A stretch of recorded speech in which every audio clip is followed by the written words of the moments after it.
Hey YouTube, welcome back to another video. I have finally had some success stripping the lacquer off of trombones. I've tried this in the past. I made an attempt. I don't even know what instrument it was now, but I tried on something. I think it's something I sold.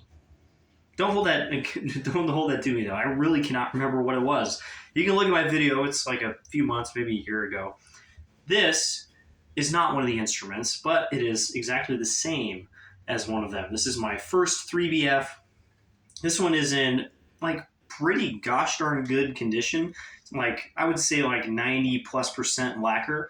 And I don't mind when this lacquer, the King Golden lacquer, is in good shape. It's just a fully golden instrument. You can tell it's the gold style lacquer because all the nickel parts, like the tuning slide receivers, the entire slide, all those kinds of things are just gold. Because the lacquer just kind of paints over everything.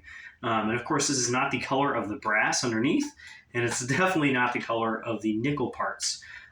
This one, not really feeling the need to strip because, like I said, it's in pretty good shape. It's not perfect by any means, but especially at a distance, it just kind of looks fine. And I don't really feel the need to go through all the effort, and I'll talk about the effort in a moment, to strip a perfectly good instrument. Let's go through the not perfectly good instruments, like this one that I did yesterday, my other King 3BF. So this one went stripped and polished yesterday, but I only did the bell flare itself. I didn't do the tuning slide or the valve section, just the bell. And look at that result. King 3Bs, of course, unless you get the gold bell option or a silver sonic, are just yellow brass, and man, the yellow brass looks great, as yellow brass does when it's really shiny. You can see the difference between the gold here and the actual yellow brass that should be the color of the instrument. Here are the two horns compared. You can tell the obvious difference in color. In person, it almost looks like it's a silver sonic, which of course it's not. This is just a normal yellow brass bell, just like this has. But that difference in the lacquer is just massive. And man, I really like how it looks. Some of you may remember my King 607. This one is even more beat up. It had kind of just patchy, crappy looking lacquer all over. And I decided to do the entire bell section on this one. And this is what we ended up with. A nice, at least from a distance, very shiny yellow brass instrument with nickel parts. And it just looks so much better. Modern Kings come with clear lacquer like this, so they kind of just look like this from the factory. You don't really have to do this to make them look this good. But man, seeing an instrument like this is probably, I would say, like mid-80s or earlier, and it just pops with a nice polish. That's all I had to do. Real quick, let's compare these again. This didn't have quite the golden lacquer that the gold horns do, but this is kind of what it used to look like. That very darkish color. Let's talk real quick about what I did to do this. So the King Golden lacquer is very hard to get off, and you can actually see it's so hard that this didn't come off at all. With multiple passes over this little spot, it just didn't come off. So that's staying for now. In any case, I used Easy Off heavy-duty oven cleaner.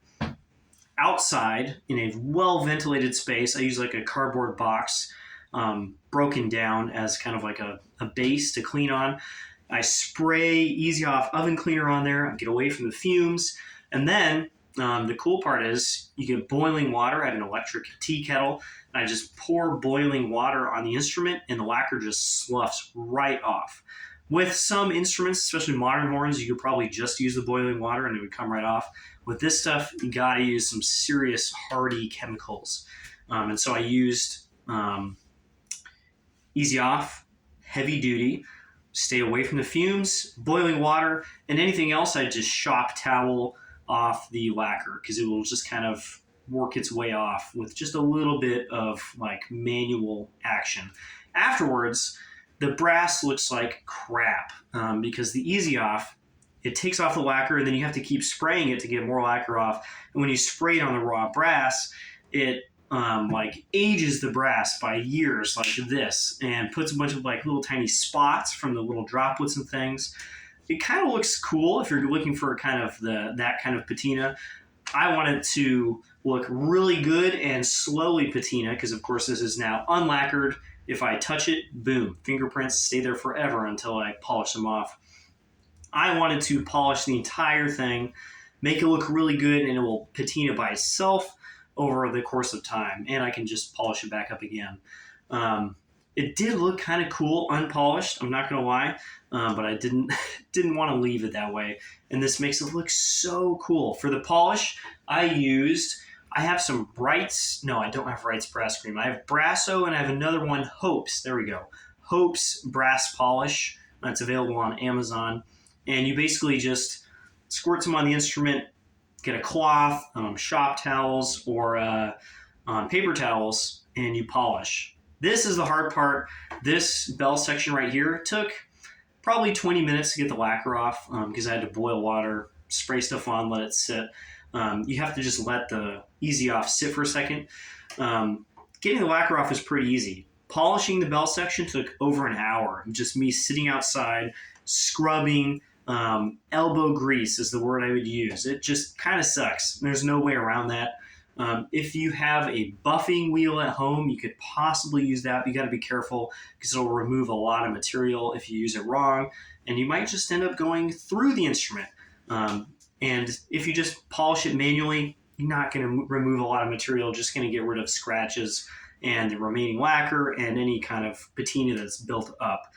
You can even see on this, there's already a big spot where I put my arm to put the instrument together. There's plenty of spots that I couldn't really get to with a rag, and so it doesn't look perfect. But at a distance, man, this looks good. And it just makes me so excited because now I know how, and I have the tools and the space just outside here to take lacquer off of instruments. The Kings are probably kind of the hardest thing to take lacquer off of. Most other things are going to be easier, and you probably don't even need something as hardcore as Easy Off. I would just use it anyway because it makes the job pretty easy. And I'm thinking about maybe some other instruments that I want to take the lacquer off of, like the Shawgirl. Just the bell? Perhaps. Probably won't do that, but it's actually funny. Other than these couple Kings, I don't really think I need to take the lacquer off of any of my horns. So that might be it for the moment, but the results that I got, very encouraging, and man, I just love how that looks. Again, comparison. The original golden lacquer, which I don't mind, and then unlacquered raw brass. Looks great. And I'll show you guys the patina after a while. Of course, these will start to look a little grungy, just getting rubbed against necks and getting touched and all sorts of stuff. It's going to start to look worse. And that's just how it is with raw brass instruments. If I wanted to, I would get this polished professionally or just put a lot of time in myself and then go get it lacquered. But I don't care. I just want it to look cool for the moment and have its own patina. That's all for now. I'll see you guys in a video upcoming soon. Bye.